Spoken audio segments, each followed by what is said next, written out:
இது சட்டப்பேரவையில் இன்று சமூக நலத்துறை அமைச்சர் கீதா ஜீவன் ஆண்டுதோறும் கோடைக்கால நிதி உதவியாக 2000 ரூபாய் வழங்கப்படும் என்ற அறிவிப்பை வெளியிட்டிருக்கிறார். ஏற்கனவே 5000 ரூபாய் மகளிர் உரிமை தொகையில் 2000 ரூபாய் கோடைகால சிறப்பு தொகை என்று அறிவிக்கப்பட்டதற்கு எதிர்க்கட்சிகள் கடும் விமர்சனம் தெரிவித்திருந்தன.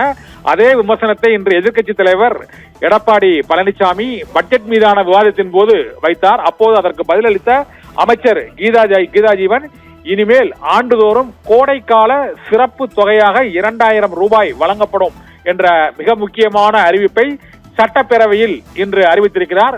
ஏற்கனவே மகளிர் உரிமை தொகை 5000 ரூபாய் கடந்த வாரம் அறிவிக்கப்பட்ட சூழ்நிலையில் அதில் 2000 ரூபாய் கோடைகால சிறப்பு தொகையாக வழங்கப்படுகிறது என்று கூறினார் என்று அறிவிக்கப்பட்டிருந்தது. அதற்கு எதிர்க்கட்சி தலைவர் எடப்பாடி பழனிசாமி தமிழகத்தில் இதுவரை இல்லாத அளவுக்கு கோடைகாலமே இதுவரை வரவில்லையா, இப்போது மட்டும் கோடைகால சிறப்பு தொகை தேர்தலையொட்டி தோல்வி பயத்தால் அறிவிக்கப்பட்டிருக்கிறது என்று எதிர்க்கட்சி தலைவர் எடப்பாடி பழனிசாமி இன்று நிதிநிலை அறிக்கை மீதான விவாதத்தின் போது குற்றம் சாட்டினார். அப்போது பதிலளித்த அமைச்சர் கீதா ஜீவன் இனி ஆண்டுதோறும் 2000 ரூபாய் கோடைகால சிறப்பு தொகையாக வழங்கப்படும் என்ற அறிவிப்பை வெளியிட்டிருக்கிறார். இதுவும் ஒரு தேர்தல் போனஸ் அறிவிப்பாக பார்க்கப்படுகிறது. இனி ஒவ்வொரு ஆண்டும் மகளிருக்கு 2000 ரூபாய் கோடை காலத்தில் வழங்கப்படும் என்ற அறிவிப்பு சட்டப்பேரவையில் அறிவிக்கப்பட்டிருக்கிறது.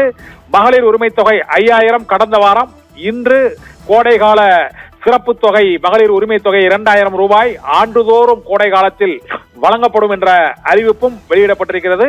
இது தேர்தல் கால சிறப்பு போனஸ் அறிவிப்பாக பார்க்கப்பட்டாலும் சட்டப்பேரவையில் இன்று பட்ஜெட் மீதான உறுப்பினர்களின் விவாதத்தில் பேசிய எதிர்க்கட்சி தலைவர் எடப்பாடி பழனிசாமி தேர்தலை ஒட்டிதான் இந்த 5000 ரூபாய் மகளிர் உரிமை தொகை 2000 ரூபாய் கோடைக்கால சிறப்பு தொகை வழங்கப்படுகிறது என்று கூறினார். அதற்கு பதிலளித்து பேசுகையில் தான் இனி ஒவ்வொரு ஆண்டும் கோடை காலம் தொடங்கியவுடன் இந்த சிறப்பு தொகை வழங்கப்படும், 2000 ரூபாய் சிறப்பு உதவித்தொகை வழங்கப்படும் என்ற மிக முக்கியமான அறிவிப்பை பேரவையில் இன்று அமைச்சர் கீதா ஜீவன் வெளியிட்டிருக்கிறார்.